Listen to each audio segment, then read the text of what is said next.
my lighting before anyway, the picture you see on there may not be beautiful, but I'm going to adjust some things over here. Ah, lovely. Oh, good. Okay. Well, welcome to the Gentleman Psychic. And I dropped the silly cord. I should have been well more prepared than I am, but I'll move you back over there like that. As I was saying, welcome back to the Gentleman Psychic. Lovely to see so many of you. I know there are some that are coming, some that will be here in post. I look forward to seeing all of your likes, your comments, your shares. Make certain to check me out on Patreon under the Gentleman's House. We have some wonderful perks for you if you want to become a channel supporter. I would like to thank some top tier patrons. I would like to thank Dee Lucaro, Mary Jane King, and Lauren Morgan Richards for your continued support. And all of my patrons, thank you so very much. Also, look over at thegentlemanpsychic.com if you would like to book a reading, if you would like to have cleansings. There's all kinds of things that I offer there, as well as now I even have things for sale. I have some artwork, some prints, and some original work. This fellow right here, he is still available. And I've got patches that are for sale, so you want to go over there, definitely look into that. So today we are going to be talking about Victorian Christmas ghost stories. I guess I should have put that in the title, but I didn't. That's okay, because, you know, why not? By the way, for those of you who are joining me, happy early Christmas. I know tomorrow is Christmas Eve, or as I like to say, Xmas, because I just think it's funny. But whatever you celebrate, whatever. Oh, hello, Mary Bailey. Lovely to see you. So whatever you celebrate, happy holidays to you. You can wish me Merry Christmas, a happy Yule, a happy solstice, a great Saturnalia, happy Hanukkah, happy Krampusnacht, happy Frau Prechtinacht. I don't care. Whatever it is, happy, happy, happy, happy, happy, happy. You know what you can wish me, though, that would be apropos coming up? This is my birthday month. Not that I normally even celebrate, because I don't, but you can wish me happy birthday. So you can, a great way of wishing me happy birthday is to like, comment, and share. I cannot tell you how much that means to me, because it helps the algorithms here on YouTube. Now again, those of you who do support the channel, I really appreciate you. I could not continue doing what I do without your support. I truly appreciate you. So today we're going to be reading from this not so Victorian book, but we are going to be reading Victorian ghost stories. So that's going to be fun. I shall first wet my whistle, as they say. Now these don't have to be in any certain order, because they just don't have to be. I'm trying to figure out where I left off. Oh yes. So we have a new one now, a new story, a new old story. This one is The Old Nurse's Story by Elizabeth Gaskell. Much attention has been given to this groundbreaking ghostly story, which appeared in 1852 in the very first special Christmas number of Household Words, Charles Dickens' periodical. By narrating a nurse's story, Elizabeth Gaskell, 1810 to 1865, places the ghost story within the sphere of women who might use such stories both to entertain their charges and caution them against dangerous behavior. Gaskell is well known for adept portrayal of women in novels such as Cranford and North and South, and her nonfiction work, The Life of Charlotte Brontë. Though she won fame from her novels, her ghost stories offered her a space to treat themes of female sexuality with greater boldness.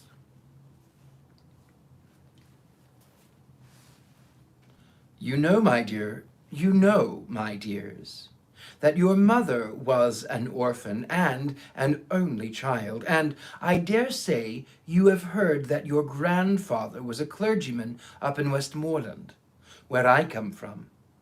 I was just a girl in the village school when, one day, your grandmother came in to ask the mistress if there was any scholar there who would do for a nursemaid, and mighty proud I was, I can tell ye, when the mistress called me up and spoke to my being a good girl at my needle, and a steady, honest girl, and one whose parents were very respectable, though they might have been poor. I thought I should like nothing better than to serve the pretty young lady, who was blushing as deep as I was. As she spoke of the coming baby, and what I should have to do with it. However, I see you don't care so much for this part of my story as for what you think is to come.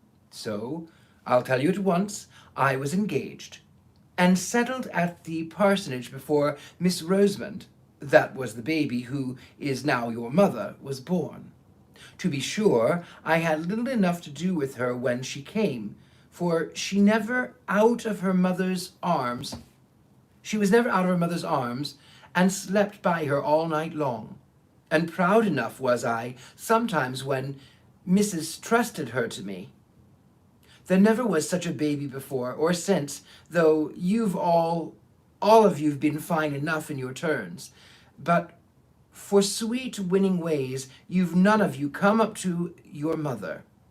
She took after her mother, who was the real lady born, a Miss Furnivall, a granddaughter of Lord Furnivall's in Northumberland.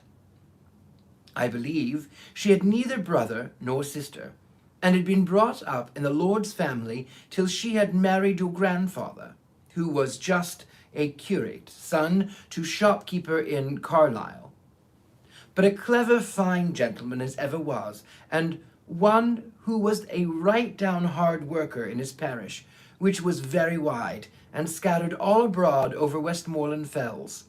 When your mother, little Miss Rosamond, was about 4 or 5 years old, both her parents died in a fortnight, one after the other. Ah, that was a sad time. My pretty young mistress and me was looking for another baby. Then my master came home from one of his long rides, wet and tired, and took the fever he died of, and then she never held up her head again, but just lived to see her dead baby and have it laid on her breast before she sighed away her life. My mistress had asked me, on her deathbed, never to leave Miss Rosamond, but if she had never spoken a word, I would have gone with that little child to the end of the world. The next thing, and before we had well stilled our sobs, the executors and guardians came to settle the affairs. They were my poor young mistress's own cousin, Lord Furnivall, and Mr. Esthwaite, my master's brother, a shopkeeper in Manchester, not so well-to-do then as he was afterwards, and with a large family rising about him. Well, I don't know if it were their settling or because of a letter my mistress wrote on her deathbed to her cousin, my lord, but somehow it was settled that Miss Rosamond and me were to go to Furnivall Manor House in Northumberland. And my lord spoke as if it had been her mother's wish that she should live with his family, and as if he had no objections, for that 1 or 2 more or less could make no difference in so grand a household. So, though that was not the way in which I should have wished the coming of my bright and pretty pet to have been looked at, who was like a sunbeam in any family, be it never so grand, I was well pleased that all the folks in the dale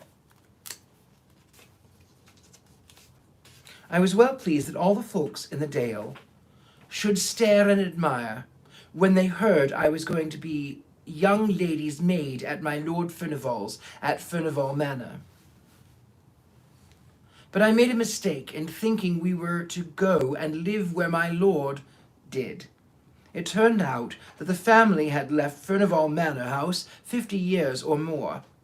I could not hear that my poor young mistress had ever been there, though she had been brought up in the family, and I was sorry for that, for I should have liked Miss Rosamond's youth to have passed where her mother had been. My lord's gentleman, from whom I asked as many questions as I durst, said that the manor house was at the foot of the Cumberland Fells, and very grand place, that an old Miss Furnival, a great aunt of my lord's, lived there, with only a few servants, but that it was a very healthy place, and my lord had thought that it would suit Miss Rosamond very well for a few years, and that her being there might perhaps amuse his old aunt. I was bidden by my lord to have Miss Rosamond's things ready by a certain day. He was a stern, proud man, as they say all the Lord Furnivals were, and he never spoke a word more than was necessary. Folk did say he had loved my young mistress, but that because she knew that his father would object, she would never listen to him, and married Mr. Esthwaite, but I don't know. He never married at any rate, but he never took so much notice of Miss Rosamond, which I thought he might have done if he had cared for her dead mother. He sent his gentleman with us to the manor house, telling him to join him at Newcastle that same evening. So there was no great length of time for him to make us known to all the strangers before he, too, shook us off, and we were led to two lonely young things, I was not 18, in the great old manor house. It seems like yesterday that we drove there. We had left our own dear parsonage very early, and we had both cried as if our hearts would break, though we were travelling in my lord's carriage, which I had thought so much of one. And now it was long past upon September day, and we stopped to change horses for the last time. A little smoky town, all full of colliers and miners. Miss Rosamond had fallen asleep, but Mr. Henry told me to awaken her, that she might see the park and the manor house as we drove up. I thought it rather a pity, but I did what he bade me, for the fear should complain to my lord. We had left all signs of a town or even a village, and were then inside the gates of a large wild park, not like the parks here in the south, but with rocks and the noise of running water, and gnarled thorn trees and old oaks, all white and peeled with age. The road went up about 2 miles, and then we saw a great and stately house with many trees close around it, so close that in some places their branches dragged against the walls when the wind blew, and some hung broken down, for no one seemed to take much charge of the place, to lop the wood or to keep the moss-covered carriageway in order. Only in front of the house was it all clear. The great oval drive was without a weed, and neither a tree nor creeper was allowed to grow over the long, many-windowed front, at both sides of which a wing projected, which were each the ends of the other side fronts of the house. Although it was so desolate, was even grander than I expected. Behind it rose the fells, which seemed unenclosed and bare enough, and on the left hand of the house, as you stood facing it, was a little old-fashioned flower garden. As I found out afterwards, a door opened out upon it from the west front. It had been scooped out of the thick dark wood for some old lady Furnival, but the branches of the great forest trees had grown and overshadowed it again, and there were very few flowers that would live there at the time. When we drove up to the great front entrance and went into the hall, I thought we should be lost. It was so large and vast and grand. There was a chandelier, all of bronze, hung down from the middle of the ceiling, and I had never seen one before, and looked at it all in amaze. Then at one end of the hall was a great fireplace, as large as the sides of the house in my country, with many andirons and dogs to hold the wood, and by it were heavy old-fashioned sofas. At the opposite end of the hall, to the left as you went in, on the western side, was an organ built into the wall, and so large that it filled up the best part of the end. Beyond it, on the same side, was a door, and opposite on each side of the fireplace were also doors leading to the east front. But those I never went through as long as I stayed in the house, so I can't tell you what lay beyond. The afternoon was closing in, and the hall, which had no fire lighted in it, looked dark and gloomy. But we did not stay there a moment. The old servant who had opened the door for us bowed to Mr. Henry and took us through the door through the further side of the great organ, and led us through several smaller halls and passages into the west drawing-room, where he said that Miss Furnivall was sitting. Poor little Miss Rosamond held very tight to me, as if she was scared and lost in that great place, and as for myself, I was not much better. The west drawing-room was very cheerful-looking, with a warm fire in it and plenty of good comfortable furniture about. Miss Furnivall was an old lady, not far from 80, I should think, but I do not know. She was thin and tall, and had a face as full of fine wrinkles as if they had been drawn all over it with needle's point. Her eyes were very watchful to make up, I suppose, for her being so deaf as to be obliged to use a trumpet. Sitting with her, working at the same great piece of tapestry, was Mrs. Stark, her maid and companion, and almost as old as she was. She had lived with Miss Furnivall ever since they both were young, and now she seemed more like a friend than a servant.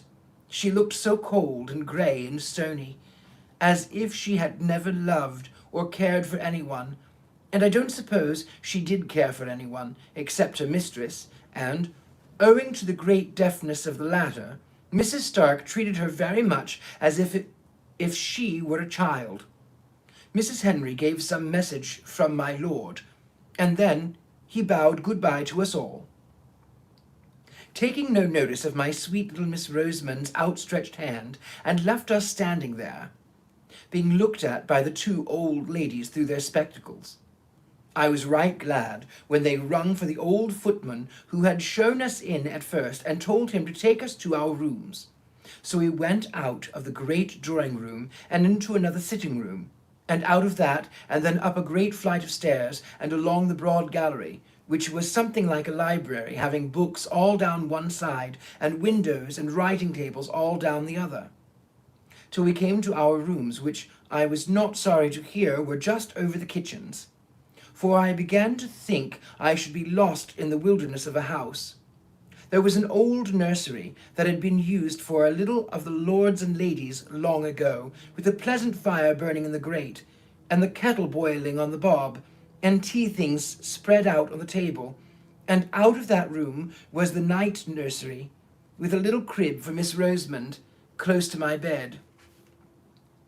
And old James called up Dorothy, his wife, to bid us welcome, and both he and she were so hospitable and kind that by and by Miss Rosamond and me felt quite at home. And by the time tea was over, she was sitting on Dorothy's knee and chattering away as fast as her little tongue could go. I soon found out that Dorothy was from Westmoreland, and that bound her to me, her and me together, as it were, and I would never wish to meet with kinder people than were old James and his wife. James had lived pretty nearly all his life in my lord's family, and thought there was no one so grand as they. He even looked down a little on his wife, because till he had married her, she had never lived in any but a farmer's household. But he was very fond of her, as well as he might be. They had one servant under them, to do all the rough work. Agnes, they called her, and she and me and James and Dorothy and Miss Furnivall and Mrs. Stark made up the family, always remembering my sweet little Rosamond. I used to wonder what they had done before she came. They thought so much of her now. Kitchen and drawing-room, it was all the same. The hard, sad Miss Furnivall and the cold Mrs. Stark looked pleased when she came fluttering in like a bird, playing and pranking hither and thither, with a continual murmur and pretty prattle of gladness. I'm sure they were sorry many a time when she flitted away into the kitchen, though they were too proud to ask her to stay with them, and were a little surprised at her taste, though to be sure, as Mrs. Stark said, it was not to be wondered at, remembering what stock her father had come of. The great old rambling house was a famous place for little Miss Rosamond. She made expeditions all over it, with me at her heels, all except the east wing, which was never opened, and whither we never thought of going. But in the western and northern part was many a pleasant room, full of things that were curiosities to us, though they might not have been to people who had seen more. The windows were darkened by the sweeping boughs of the trees, and the ivy, which had overgrown them, but in the green gloom we could manage to see old china jars, and carved ivory boxes, and great heavy books, and above all, the old pictures. Once I remember, my darling would have Dorothy go with us to tell us who they all were, for they were all portraits of some of my lord's family, though Dorothy could not tell us the names of every one. We had gone through the most of the rooms when we came to an old state drawing room over the hall. And there was a picture of Miss Furnivall, or, as she was called in those days, Miss Grace, for she was the younger sister. Such a beauty she must have been, but with such a set, proud look, and such scorn looking out of her handsome eyes, with her eyebrows just a little raised, as if she wondered how anyone could have the impatience to look at her, and her lip curled at us, as we stood there gazing. She had a dress on, the like of which I had never seen before, but it was all the fashion when she was young.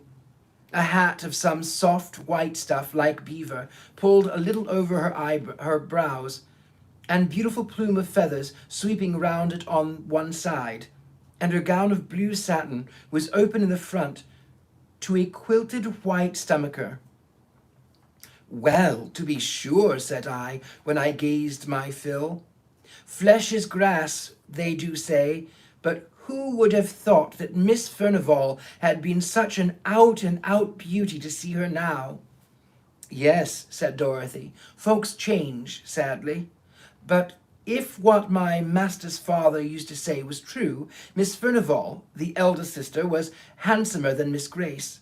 Her picture is here somewhere, but if I show it to you, you must never let on, even to James, that you have seen it.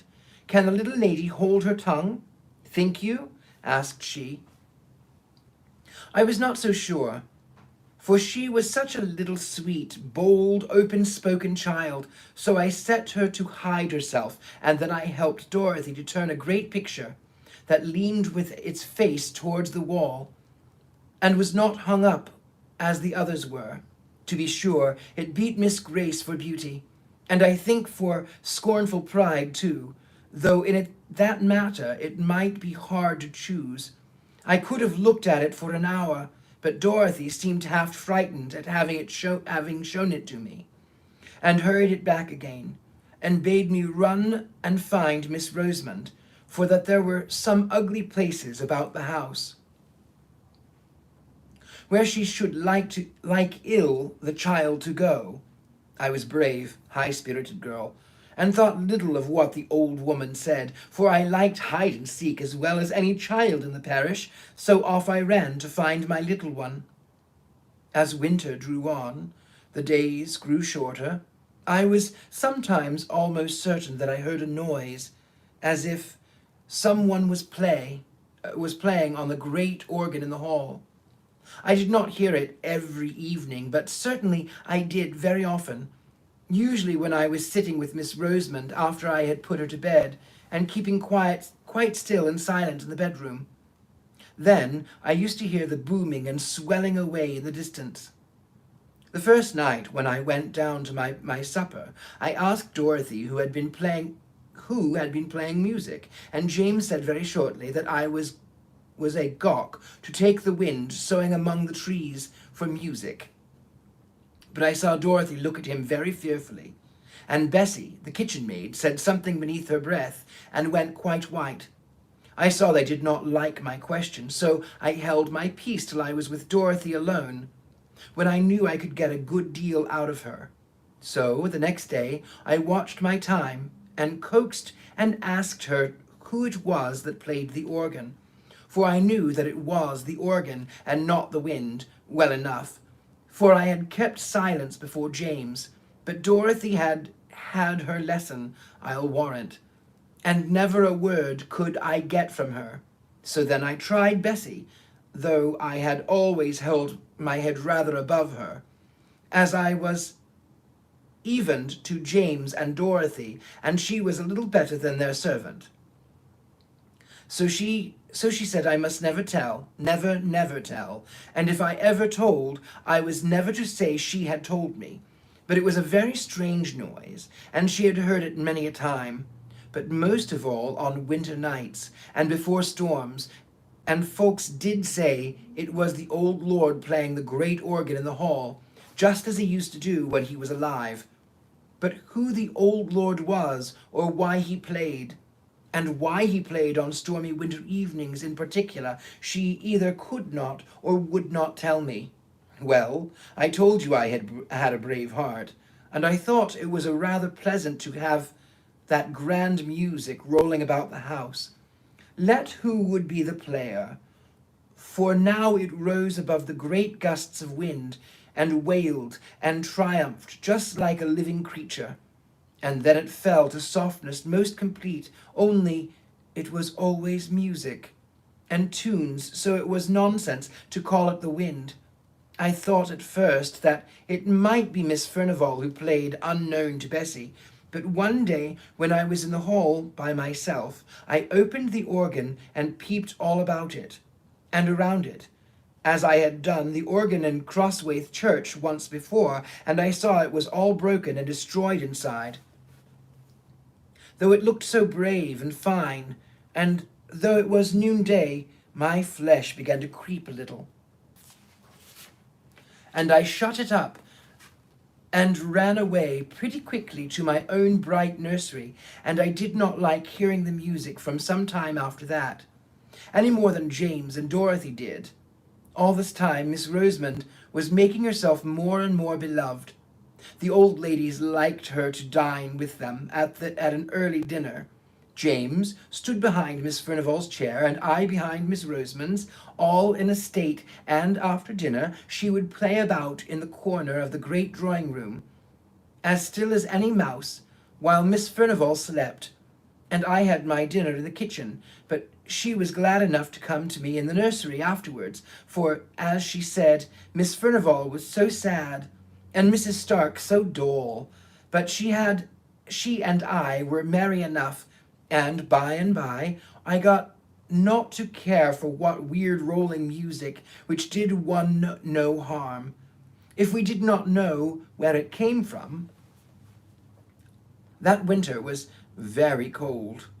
In the middle of October, the frosts began and lasted many weeks.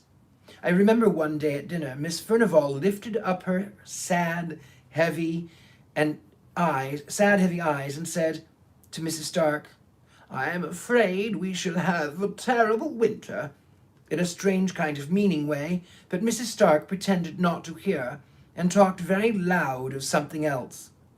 My little lady and I did not care for the frost, not we. As long as it was dry, we climbed up the steep brows behind the house, and went up on the fells, which were bleak and bare enough, and there we ran races in fresh, sharp air, and once we came down by a new path that took us past the two old, gnarled holly trees, which grew about halfway down the east side of the house.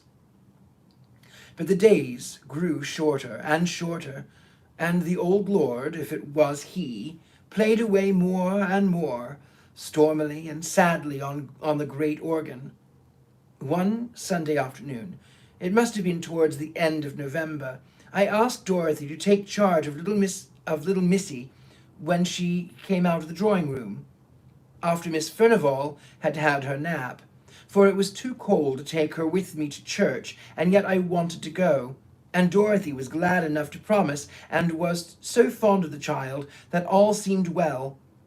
And Bessie and I set off very briskly, though the sky hung heavy and black over the white earth, as the night had never fully gone away, and the air, though still, was very biting and keen. We shall have a fall of snow, said Bessie to me. And sure enough, even while we were in the church, it came down thick in great large flakes, so thick it almost darkened the windows. It had stopped snowing before we came out, but it lay soft, thick, and deep beneath our feet. As we tramped home, before we got to the hall, the moon rose, and I think it was lighter then, that with the moon and with the white dazzling snow, than it had been when we went to church.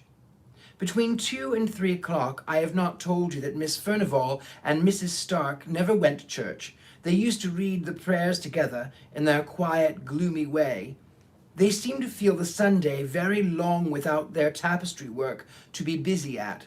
So when I went to Dorothy in the kitchen to fetch Miss Rosamond and take her upstairs with me, I did not much wonder when the old woman told me that the ladies had kept the child with them, and that she had never come to the kitchen, as I had bidden her.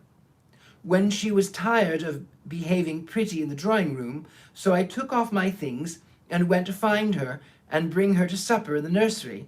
But when I went into the best drawing room, there sat the 2 old ladies very still and quiet, dropping out a word now and then, but looking as if nothing so bright and merry as Miss Rosamond had ever been near them.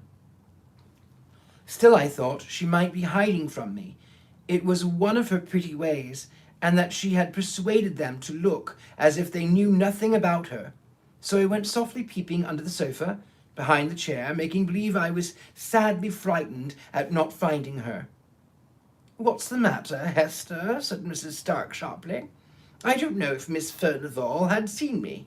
That was her. "I don't know if Miss Furnivall had seen me, for as I told you, she was very deaf, and she sat quite still, idly staring into the fire with her hopeless face. "I'm only looking for my little Rosy-Posy," replied I, still thinking the child was there and near me, though I could not see her. "Miss Rosamond is not here," said Mrs. Stark. "She went away more than an hour ago to find Dorothy, and she too turned and went on looking into the fire." My heart sank at this, and I began to wish I had never left my darling. I went back to Dorothy and told her James was gone out for the day, but she and me and Bessie took lights and went up into the nursery first, and then we roamed all over the great, large house, calling and entreating Miss Rosamond to come out of her hiding place and not frighten us to death in that way, but there was no answer, no sound. "Oh," said I at last, "can she have got into the east wing and hidden there?" But Dorothy said it was not possible, for that she herself had never been in there, that the doors were always locked, and my Lord Steward had the keys. She believed at any rate neither she nor James had ever seen them. So I said I would go back and see if after all she was not hidden in the drawing room unknown to the old ladies, and if I found her there, I said, I would whip her well for the fright she had given me, but I never meant to do it. Well, I went back to the west drawing room, and I told Mrs. Stark we could not find her anywhere, and asked for a leave to look all about the furniture there, for I thought now that she must have fallen asleep in some warm hidden corner. But no, we looked. Miss Furnivall got up and looked, trembling all over, and she was nowhere there. Then we set off again, every one in the house, and looked in all places we had searched before, but we could not find her. Miss Furnivall shivered and shook so much that Mrs. Stark took her back into the warm drawing room, but not before they had made me promise to bring her to them when she was found. Well, a day! I began to think she never would be found, when I bethought me to look out of the great front court, all covered with snow. I was upstairs when I looked out, but it was such a clear moonlight I could see quite plain 2 little footprints which might be traced from the hall and round the corner to the east wing. I don't know how I got down, but I tugged open the great stiff hall door, and throwing the skirt of my gown overhead for a cloak, I ran out. I turned to the east corner, and there a black shadow fell upon the snow. But when I came again into the moonlight, there were the little footmarks going up to the fells. It was bitter cold, so cold that the air almost took the skin off my face as I ran. But I ran on, crying to think how my poor little darling must be perished and frightened. I was within sight of the holly trees when I saw a shepherd coming down the hill, bearing something in his arms, wrapped in his maud. He shouted to me and asked me if I had lost a bairn, and when I could not speak for crying, he bore towards me, and I saw my wee bairnie lying still and white and stiff in his arms, as if she had been dead.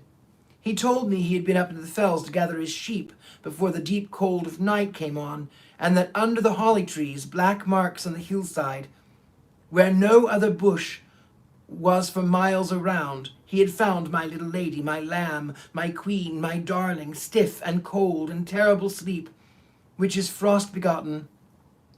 Oh, the joy and the tears of having her in my arms once again, for I would not let him carry her, but I took her, Maud and all, into my own arms, and held her near my own warm neck and heart, and felt the life stealing slowly back into her little, gentle limbs.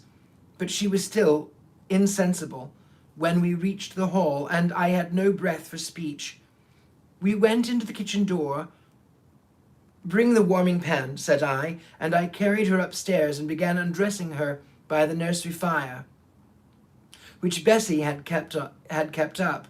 I called my little Lamie all the sweet and playful names I could think of, even while my eyes were blinded by my tears, and at length, she opened her large blue eyes.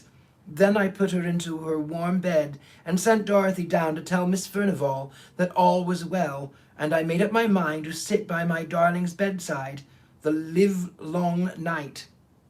She fell away into a soft sleep as soon as her pretty head had touched the pillow, and I watched by her till morning light, when she wakened up bright and clear, or so I thought at first, and my dears, so I think now. She said that she had fancied that she should like to go to Dorothy, for that both the old ladies were asleep, and it was very dull in the drawing-room, and that as she was going through the west lobby, she saw the snow through the high window falling soft and steady. But she wanted to see it lying pretty and white on the ground, so she made her way into the great hall, and then, going to the window, she saw it bright and soft upon the drive. But while she stood there, she saw a little girl, not as old as she, but so pretty, said my darling, and this little girl beckoned to me to come out, and oh, she was so pretty and so sweet, I could not choose but go. And then this other little girl had taken her by the hand, and side by side the two had gone round the east corner. "Now you are a naughty little girl, and telling me stories," said I. "What would your good mamma, that is in heaven, and never told a story in her life, say to her little Rosamond, if she heard her? And I dare say she does, telling stories." "Indeed, Hester," sobbed out my child, "I'm telling you the truth, indeed I am." "Don't tell me," said I, very stern. "I tracked you by your footmarks through the snow. There were only yours to be seen. And if you had a little girl to go hand in hand with you up the hill, don't you think footprints would have gone along with yours?" "I can't help it, dear Hester," she said, crying. "If they did not, I never looked at her feet, but she held my hand fast and tight in her little one, and it was very, very cold. She took me up the fell path to the holly trees, And there I saw a lady weeping and crying, but when she saw me, she hushed her weeping and smiled very proud and grand, and took me on her knee, and began to lull me to sleep. And that's all, Hester, but that's true, and my dear mamma knows it is, said she, crying. So I thought the child was in a fever, and pretended to believe her, as she went over her own story. Over and over again, and always the same. At last Dorothy knocked at the door with Miss Rosamond's breakfast, and she told me the old ladies were down in the eating parlour, and they wanted to speak to me. They had both been into the night nursery the evening before, but it was after Miss Rosamond was asleep, so they had only looked at her, not asked me any questions. I shall catch it, I thought to myself as I went along the north gallery, and yet, I thought, taking courage, it was in their charge I left her, and it's they that's to blame for letting her steal away unknown and unwatched. So I went boldly and told my story. I told to all Miss Furnivall, shouting it close to her ear. But when I came to the mention of the other little girl out in the snow, coaxing and tempting her out, and willing her up to the grand and the beautiful lady of the holly tree, she threw her arms up, her old and withered arms, and cried aloud, "Oh, heaven, forgive, have mercy." Mrs. Stark took hold of her roughly enough, I thought, but she was past Mrs. Stark's management, and spoke to me in a kind of wild warning and authority. "Hester, keep her from that child. It will lure her to her death. That evil child. Tell her it's wicked, naughty child." Then Mrs. Stark hurried me out of the room, where indeed I was glad enough to go. But Miss Furnivall kept shrieking out, "Oh, have mercy! Wilt thou never forgive? It is many long year ago."